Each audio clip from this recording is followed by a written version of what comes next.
The golden drums of Ogedengbe once beat with joy every morning, calling the people to work and celebration. Children would dance in the streets, and merchants would sing as they sold their goods. But on the morning of the Great Eclipse, everything changed. The sky turned the color of bruised ash, dark and threatening. Princess Zina woke to screams instead of music. From her window, she saw enemy soldiers pouring through the gates like angry ants. Their black armor gleamed in the strange light. The palace guards fought bravely, but they were outnumbered 10-1. Zina, her mother cried, bursting into the room. "We must go now." The queen grabbed her daughter's hand and led her through secret passages beneath the palace.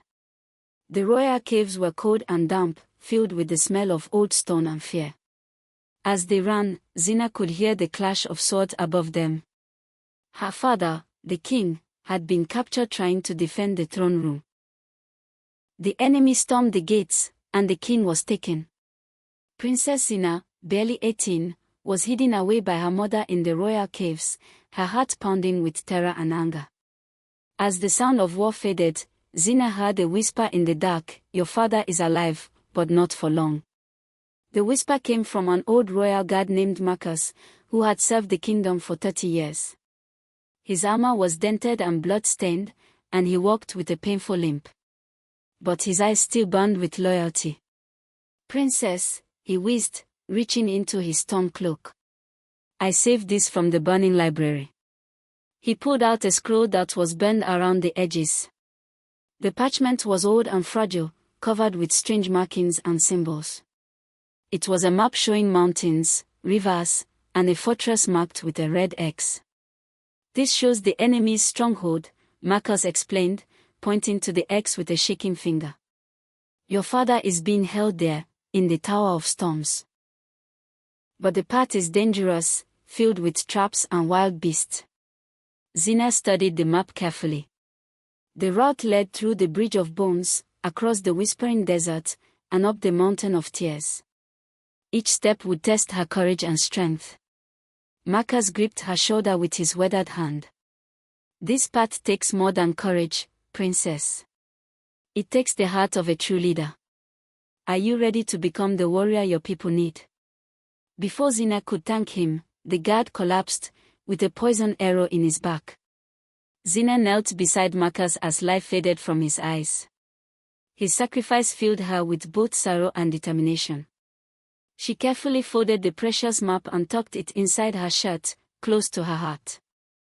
"Zina, no," her mother pleaded, tears streaming down her face. "You cannot go on this dangerous journey. You are all I have left." The queen had already lost her husband. The thought of losing her daughter too was unbearable. She grabbed Zina's hands and begged her to reconsider. "We can flee to the southern kingdoms," her mother continued. "We can live in peace there. A kingdom is more than a crown, my daughter. A kingdom is the people who remember it with love." But Zina's mind was made up. She had sworn an oath to protect her people, just as her father had taught her. A leader's duty was not to run away when times got hard. It was to stand and fight, even when the odds seemed impossible. "I understand, mother," Zina said softly. "But I cannot abandon father or our people. They need hope, and I am the only hope they have left." At midnight, she mounted her horse and rode toward the enemy border, leaving her mother weeping in the darkness. After riding for 2 days, Zina reached the Bridge of Bones. It was exactly as the map had shown, an ancient stone bridge decorated with the skulls of warriors from long-ago battles. The skulls seemed to watch her with empty eye sockets as she approached. The bridge spanned a deep canyon filled with mist and shadows. Far below, she could hear the rush of a wild river. This was the only way across, but it was not unguarded. A massive warrior stepped out from behind a pillar. He wore animal skins and carried a sword as tall as himself. Most frightening of all was his face. He had only one eye, with a deep scar where the other should have been. "Who dares cross the Bridge of Bones?" he roared, his voice echoing off the canyon walls. "I am Princess Zina of Ogedengbe," she replied, trying to keep her voice steady. "I seek passage to save my father." The warrior laughed, a sound like thunder. "Many have sought passage, princess. All have failed my test. Answer my riddle correctly, and you may pass. Answer wrong, and you join the skulls that decorate my bridge." He asked his riddle, and Zina thought carefully before answering. But her words were not what he expected to hear. She answered wrong, and the warrior raised his blade. Just as the one-eyed warrior's sword began to fall, an arrow whistled through the air and knocked it from his hand. The warrior spun around in surprise as a figure dropped from the canyon wall above. It was a woman dressed in black leather, with silver hair braided down her back. She moved like a shadow, quick and silent.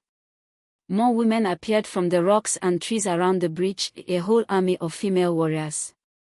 "Stand down, Gorak," the silver-haired woman commanded. "This one is under my protection." The one-eyed warrior grumbled but stepped aside. The mysterious woman approached Zina and studied her with sharp green eyes. "I am Kaya, and these are my sisters of the night," she said. "We are exiles from different lands, women who have lost everything but our strength and are bound to each other." Kaya led Zina to a hidden camp in the forest, where dozens of women warriors lived in tree houses and caves. They had been watching Zina's journey and knew about her quest. "We will train you," Kaya announced. "You have courage, but courage alone will not save your father. You need skills." For 7 days, they taught Zina archery, swordplay, and strategy. She learned to move silently through the forest and to think like her enemies. On the 8th morning, Kaya pulled Zina aside with a worried expression. "One of us is a traitor," she whispered urgently, "and they already know your plan." That night, Zina could not sleep. She kept thinking about Kaya's warning. Who among these brave women could be a traitor? They had all been kind to her, sharing their food and teaching her their skills. She decided to investigate. Moving quietly through the camp, she checked each warrior's belongings for signs of treachery. In one tent, she found letters written in the enemy's language. In another, she discovered gold coins that did not belong to any known kingdom. But the most disturbing discovery came when she checked her own tent. Strange marks had been carved into her saddle, symbols that looked like the enemy's writing. Someone had been there while she slept, leaving a message or a warning. She also overheard whispers in the night, voices speaking in hushed tones about plans and signals. But every time she tried to get closer, the voices would stop. Fear crept into her heart like a cold snake. If she could not trust these women, who could she trust? The enemy seemed to have spies everywhere, watching her every move. As dawn broke, Zina went to the corral where the horses were kept. She needed to continue her journey, but something was terribly wrong. Her horse was gone, stolen by the traitor. Anger burned in Zina's chest like a flame. Without her horse, the journey to save her father would take much longer. Time was running out, and every delay brought her father closer to death. She found fresh horse tracks leading into the deep forest and followed them on foot. The trail led through thick trees and thorny bushes that tore at her clothes. She could hear her horse neighing in the distance, calling for help. Suddenly, smoke filled the air. The forest was on fire. Orange flames danced between the trees, spreading quickly through the dry leaves. The thief had set the fire to slow her down, but Zina would not give up. She covered her nose and mouth with her cloak and ran through the burning forest. The heat was intense, and smoke stung her eyes. Burning branches crashed down around her as she chased the thief deeper into the blaze. Finally, in a clearing ahead, she saw her horse tied to a tree. A figure in a dark cloak stood beside it, waiting for her. The thief turned slowly to face her, and Zina gasped in shock. It was the same one-eyed warrior from the bridge, Gorak. "You," she shouted, drawing her sword. "Why did you steal my horse?" The warrior removed his hood and looked at her with his single eye. His expression was not angry or cruel, but sad and tired. He said quietly, "I am not your enemy, princess. I am your uncle." Zina stared at the scarred warrior in disbelief. "That's impossible. My father has no brothers." "Your father had a brother," Gorak said sadly. "Me. But we were separated when we were young, during the War of the Three Crowns. I was taken as a prisoner and forced to fight in enemy armies for 20 years. He sat down on a fallen log and gestured for Zina to join him. The fire was dying down around them, leaving only smoking ashes and the smell of burned wood. "I lost my eye fighting to return home," he continued, touching his scar. "When I finally escaped, I discovered terrible news. The kingdom's enemies had not just appeared from nowhere. They had been invited." Zina's heart sank as her uncle revealed the kingdom's dark past. Greed among the king's council had weakened their walls from within. Some of the king's own advisors had made secret deals with enemy armies, promising them gold and land in exchange for power. "The council members grew tired of your father's fairness and honesty," Gorak explained. "They wanted a king who would make them rich, not one who cared about the people."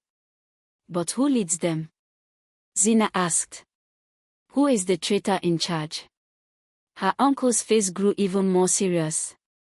The real danger was not the enemy army, but betrayal within. "Your father's captor sits on your own throne."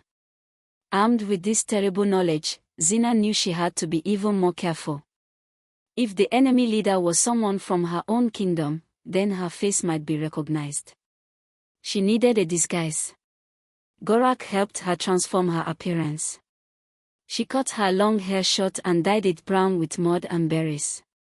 She dressed in the rough clothes of a traveling merchant and practiced changing her voice and walking differently.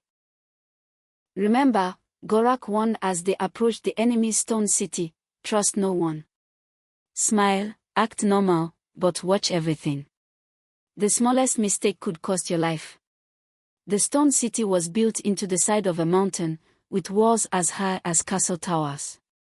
Guards stood at every gate, checking papers and searching wagons. Zina's heart pounded as she walked toward the entrance, carrying a basket of fake goods. "State your business," growled a guard with yellow teeth. "I'm here to sell pottery from the southern villages," Zina replied in her disguised voice, trying to sound bored and ordinary. The guard waved her through without much interest. Once inside the city, Zina was amazed by what she saw. The streets were busy with people from many different kingdoms, all doing business together. But every shadow felt like an arrow ready to fly, and every face could belong to an enemy. In the marketplace, she saw something that made her blood freeze. A laughing merchant was examining jewelry at a store, and on his hand gleamed her father's royal ring. Zina forced herself to stay calm as she approached the merchant's store. The man was fat and greasy, with gold teeth and expensive clothes. He was clearly wealthy from dealing in stolen goods. "Excuse me, sir," she said politely. "That's a beautiful ring. Where did you get it?" The merchant looked at her suspiciously, then grinned when he saw her simple clothes. "Oh, this old thing. It came from a very special customer. A king, actually." He laughed at his own joke. "I don't suppose it's for sale?" Zina asked, her heart racing. "Everything is for sale, girl, but this ring comes with information that costs extra." The merchant leaned closer, his breath smelling like onions and wine. "The man who wore this ring is still alive, but not for much longer. Tomorrow at dawn, he'll be sold to foreign raiders who collect royal prisoners like trophies." Zina's hands shook, but she kept her voice steady. "Where will this transaction take place?" The merchant's eyes glittered with greed. "That information will cost you something very precious. I can see you're not just any merchant girl. You have something valuable hidden under those rags." Zina's hand went to her throat, where her mother's last gift hung beneath her shirt, the royal moon necklace, made of silver and blue gems that had been in her family for generations. "This necklace for the location," she whispered. The merchant nodded eagerly. With tears in her eyes, Zina pulled the necklace over her head. She handed over her mother's last gift, the royal moon necklace.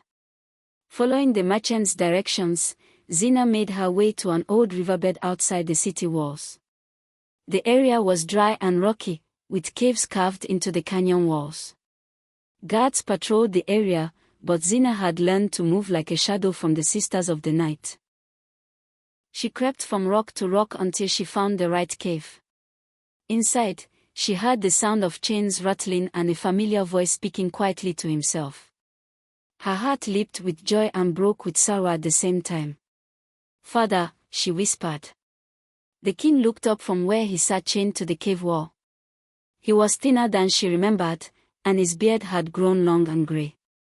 But his eyes still sparkled with intelligence and love. "Zina, my brave daughter, you should not have come," he said, though his voice was full of pride. "This place is too dangerous." "I came to rescue you," she replied, examining his chains.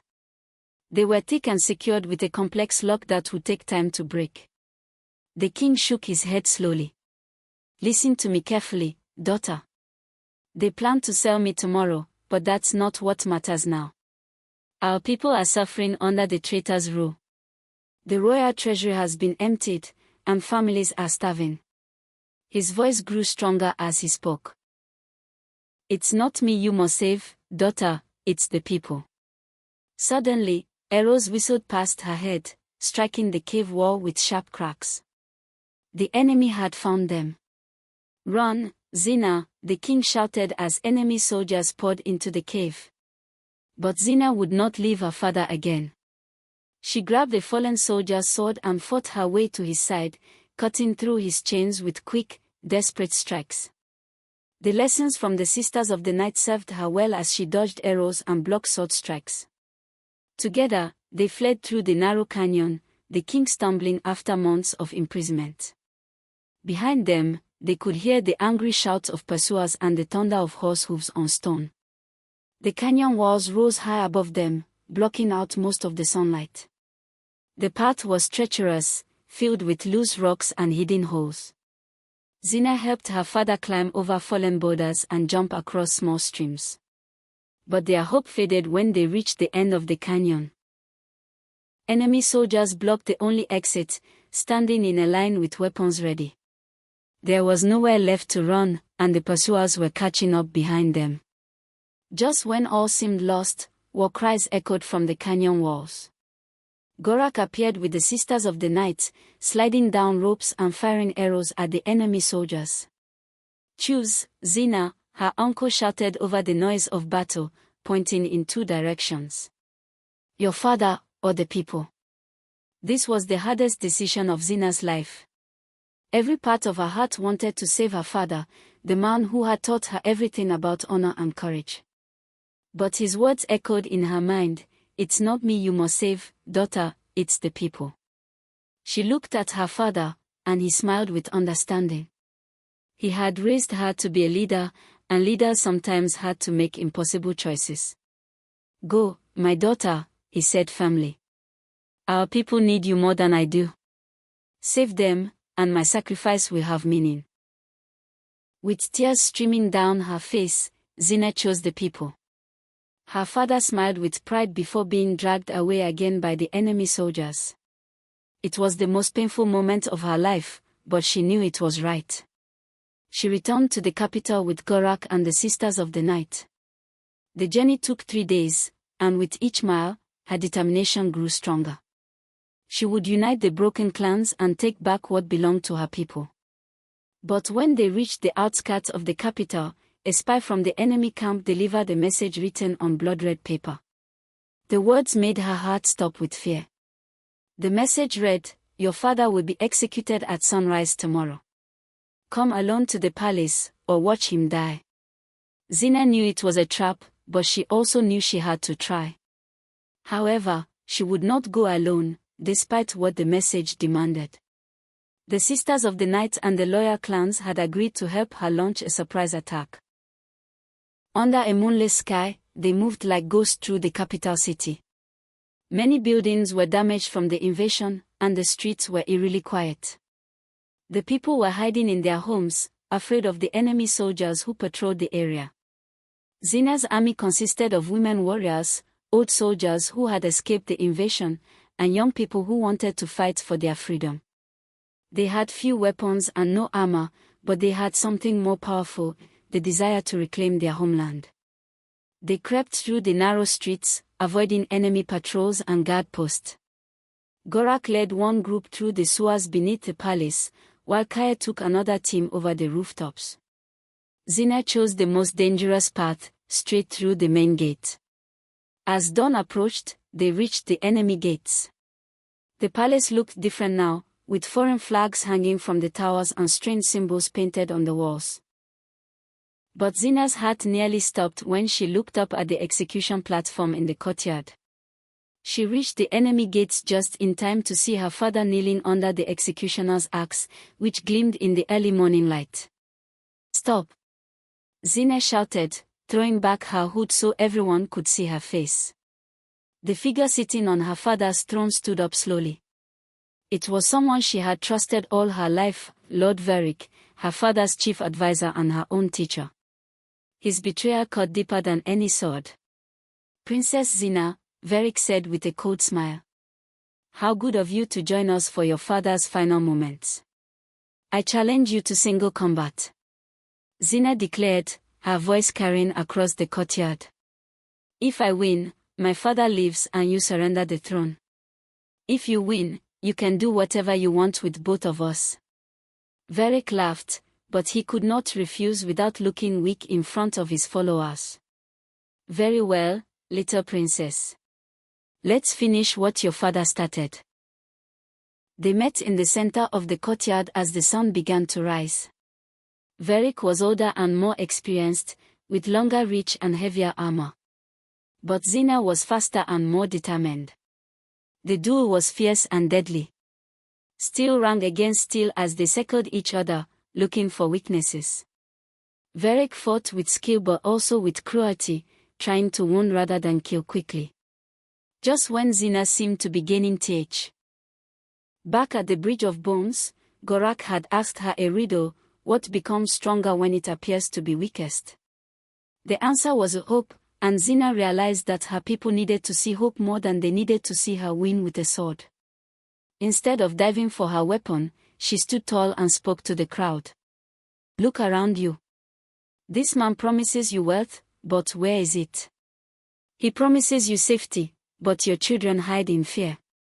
He promises you a future, but he sells your king to foreign enemies." Her words reached the hearts of the people watching from windows and doorways.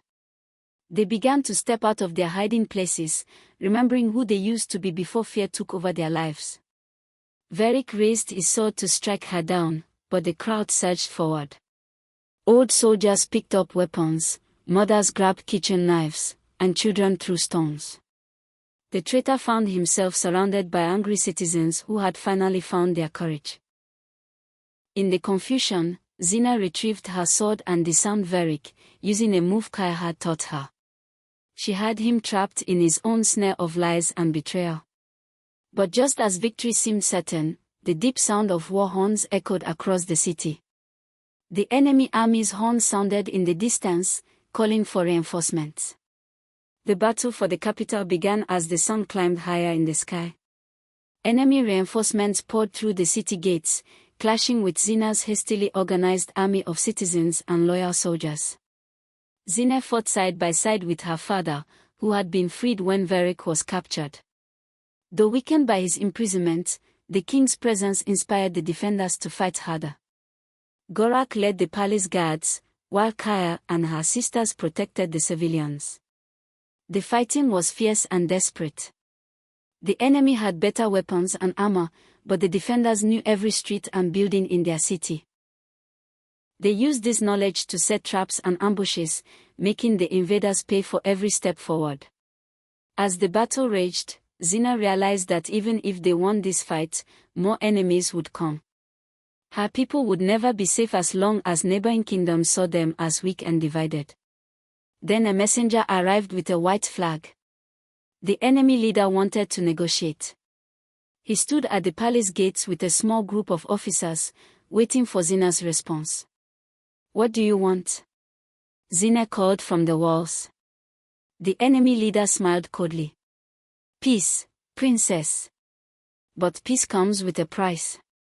The battle lasted until the sun's first light, but now a new challenge awaited. The enemy leader offered peace, but only if Zina gave herself into exile. The enemy leader's offer was simple but cruel. Zina would leave the kingdom forever, and in exchange, the invasion would end. Her people would be allowed to rebuild their lives under enemy protection, but she could never return home. Zina looked at her father, her uncle, and her friends from the Sisters of the Night. She saw the faces of the people she had sworn to protect, tired, scared, but hopeful for the first time in months. "If I go," she asked, "you promise to leave them in peace?" "You have my word," the enemy leader replied. "Your people will be treated fairly, and your father can return to his throne."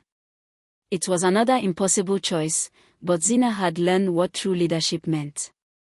A leader's duty was not to seek comfort or glory, but to protect those who depended on them. "I accept," she said quietly. The crowd gasped, but her father nodded with understanding. As Zina prepared to leave, he took the royal moon necklace, the one she had traded for information about his location, and held it high for all to see. "My daughter," he called out in a voice that carried across the city, "you will always be the true heir to this throne." As she rode away into exile, her father's words echoed behind her like a promise and a prayer. Her voice echoed back to them, "A leader's duty is not to be loved, but to protect." Leadership is not about power, comfort, or fame. It is about sacrifice, courage, and the ability to choose the good of many over the comfort of one. The warrior princess of the Broken Kingdom reminds us that the strength of a nation lies not in its walls, but in the hearts of those willing to defend it with honor. In our homes, schools, and communities today, true leaders are those who serve, protect, and inspire, even at great personal cost. Like Princess Zina, we must sometimes make difficult choices that put others' needs before our own desires. Whether we are students helping classmates, parents caring for families, or citizens working to improve our communities, we all have opportunities to lead with wisdom and courage. The greatest leaders in history have been those who understood that their role was not to be served, but to serve others. They knew that real strength comes not from forcing others to obey, but from inspiring them to believe in something greater than themselves.